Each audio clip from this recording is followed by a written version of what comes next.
迎收睇下午摸摸茶。嗱，大家咧見到阿慈坐喺我身邊咧，咁就知道阿慈咧今日又同我哋講下用啲咩方法去提升個生活同埋我哋嘅工作能力咯。阿慈你好，你好，如如。哎，阿慈啊，有個問題咧想問你好耐噶啦。咁就好多朋友有時提議我，就係話有啲嘢你值得學習啊，你應該去做啊咁但係咧好似自己好似的唔起心肝咁樣喎。咁其實點解會咁嘅咧？係咪有啲方法可以改善嘅咧？係冇錯，有啲方法可以改善，同埋你提到話的唔的起到心肝咧，就係話你究竟有冇推動力去做嗰樣嘢啦？啲所謂推動力咧，就係話你知唔知自己想要啲乜嘢？因為好多人咧都唔知自己想要啲乜嘢，於是咧連個推動力咧都冇埋。咁其實想要啲咩咧係好簡單嘅啫，就係話我哋要了解每一日咧，我哋都會接收外來好多嘅資訊，咁喺大腦咧整理同埋儲存。究竟你想要啲乜嘢咧？大腦先將佢留低同埋留意。即係點樣咧？嗱，例如就係話嗱，好似咁嘅瑤瑤，嗱，你今日翻工啦，你搭咩車翻嚟啊？我搭的士啦。OK，嗱，你搭的士翻嚟，你沿路應該見到唔少嘅人㗎啦。係。我想問你，你遇到幾多個男人，幾多個女人咧？哇！真係冇留意過喎，唔知啊。點解唔留意咧？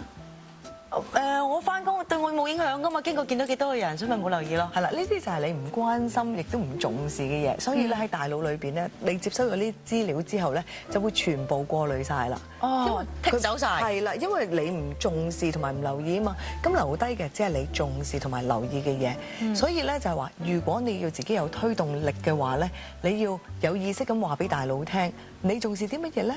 你關心啲乜嘢咧？咁點樣有意識咁話俾大腦聽咧？好簡單嘅啫，就係話你要為自己定一個目標啦。要定目標。咁譬如啦，如果就講學習嚟計啦，咁有冇啲方法可以提升自己嘅對於學習嗰個動力咧？嗱，今日咧我就會介紹一個叫做 SMART 嘅定標策略咧，俾大家咧嚟到去俾自己更多推動力，同埋究竟點樣訂立目標咧先至正確，係有個方法可以跟從㗎。SMART 係咩咧？咁係啦，SMART 咧其實係一個簡寫嚟嘅啫，就係咧 S， 不如我睇睇 S 代表啲乜嘢咧？好 ，S 咧就代表咧明確嘅。即係明確，你定呢個目標咧，要好明確化。譬如你話我想，例如我話買部車啦，就唔好就咁簡單話我想買部車。你想買部咩車咧？新車定係二手車？要好清楚明確咁。甚至咩型號啊、咩款式咁都可以諗埋嘅咧。係啦，你可以咩型號啊、款式啊咩都諗埋。總之就越明確就越好啦。即係你描述得越詳盡就越好啦。咁 M 咧就係話可衡量嘅。咁呢個可衡量咧，你所謂一個量詞啦，即係究竟點樣去衡量到嘅咧？又好似攞翻買車為例啦，就話你想買幾多錢嘅車咧？譬如10萬啦、20萬或者高過10萬、20萬，究竟實際上係幾多錢咧？亦都可以話啊，如果你啲學生做學生啦，我想考試成績好好嘅英文科，究竟幾多為之好咧？即係幾多分？係啦，譬如你話啊90分以上就係好好啦，所以你一定要有一個好衡量嘅指標俾自己先得㗎。係咁 A 咧？咁 A 咧就係好似現在擁有一樣。咩叫好似現在擁有一兩樣咧？就話呢個係俾自己個推動力嘅。係你要想像我達到目標之後個感覺係點樣？嗱，如果喺呢一刻你諗住達到目標之後，我都諗唔到有啲乜嘢好好嘅感覺，咁即係個目標推動力唔大啦。係你要諗達到目標之後個推動力，哇，個感覺係好開心，或者帶嚟一啲自信心。係啦，乜嘢興奮嘅嘢嘅，咁於是你先可以推動到你朝住個目標方向走噶嘛。OK， 跟住咧就係 R 啦，R 就係話要實際可以達得到嘅，即係現實中真係可以做到呢一樣嘢。咁有好多時咧，有啲人諗啲目標太遠啦，同埋太唔實際啦。即係如果我而家仲幻想我做太空人就好難啦。如果你能夠花好長嘅時間去做都得，而係話太長嘅時候咧，個推動力又好似唔夠啦，又唔知你要花幾長時間。咁所以你話你定個目標要係實際可以達得到，而實際之餘咧，咁不妨將目標咧拆細嚇。譬如你每日嘅目標啊、短期嘅目標啊、中期嘅目標、長期嘅目標，逐層咁樣去達到，即係一步一步去做。係啦，同埋現實上亦都可以做到嘅時候呢，哇！你自己俾個推動力同埋鼓勵性咧，亦都好大啦。咁 T 又係咩咧？嗱 T 咧，最後 T 咧就係話有時間限制啦。究竟你幾時可以達到呢個目標咧？你唔可以無限期噶嘛。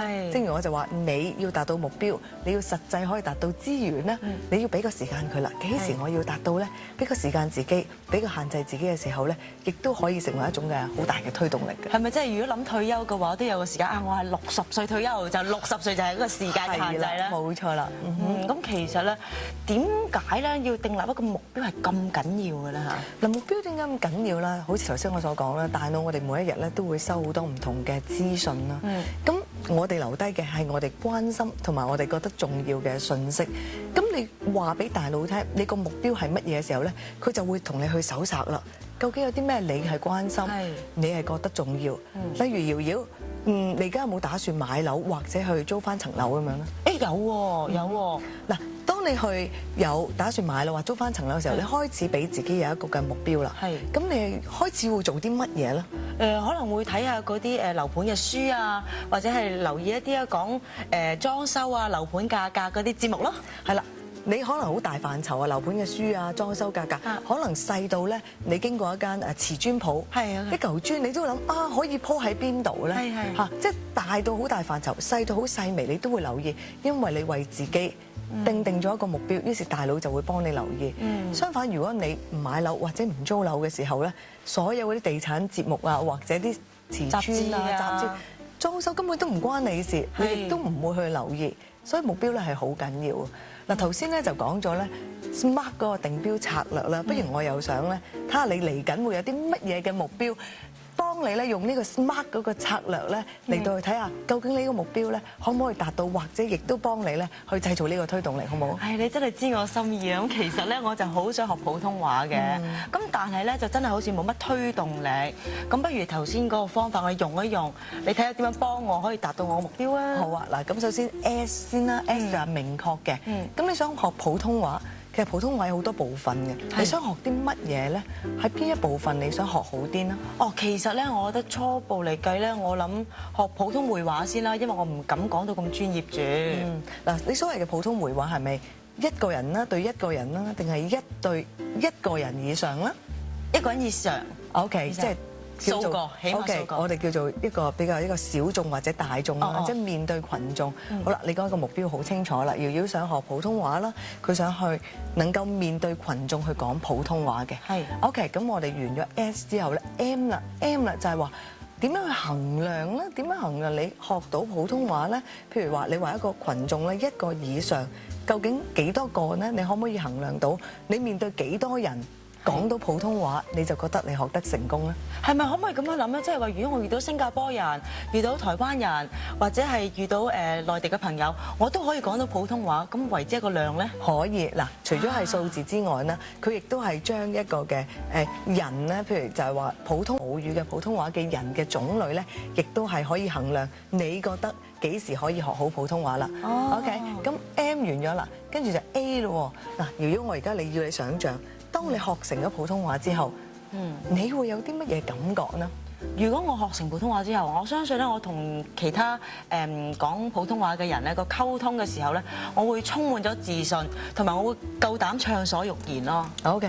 最緊要就係嗰種充滿自信同埋暢所欲言啊！嗰種感覺喺內心嘅時候，你點樣去形容佢咧？嗰種自信嘅感覺係有幾開心，有幾自信呢？會好開心㗎，結交好多新朋友啊，同埋可以真係表達到自己嘅感受啦，開心好唔開心我都講到啊嘛。係啦，而家我睇你個表情已經興奮洋溢咗出嚟，就呢種就係嗰種開心嘅感覺，就話當你達到就好似你學識普通話可以同你設定話，所以可以同乜嘢人溝通嘅時候，你嗰種興奮，你睇下你笑到見牙唔見眼嗰種，呢個就係一種推動力。只要我學好普通話，我就可以有呢一樣嘅推動力啦。OK，咁當你咧就好似而家已經咁有自信，學好普通話之後咧，咁我哋睇睇現實上邊你可唔可以學得到先？揾老師學應該學到啩，學到個可？我應該唔可以講普通話係嘛？係啦，我學到嘅應該。咁你就諗啦，就喺現實上面，你可唔可以做到？譬如時間上邊啦，或者咧，你能唔能夠揾到老師咧？係咪天方夜譚咧？學普通話可以揾到。係啦，你就一定可以揾到，因為只要瑤瑤肯花出嘅時間啦，揾到嘅好老師，呢個老師咧就係頭先好明確嘅時候就話，一定要學好教好繪畫嘅老師嘅時候咧，你一定可以做到啊！咁你而家現實上可以做到啦。最後啦，俾個時間自己1年。OK， 1年呢個係你嘅短期咧、中期定長期嘅目標？呢個係短期。OK， 短期1年之後咧，我哋睇睇瑤瑤嘅繪畫咧，係咪真係突飛猛進同埋好有自信啊？呢個1年後先至結束啦。咁但係咧，其實喺呢個話題上邊咧，我哋點樣可以訂立目標之後，然後完成一個理想嘅結果咧？咁下次阿慈咧會繼續同我哋講嘅。好啦，咁啊今日唔該晒阿慈先，thank you。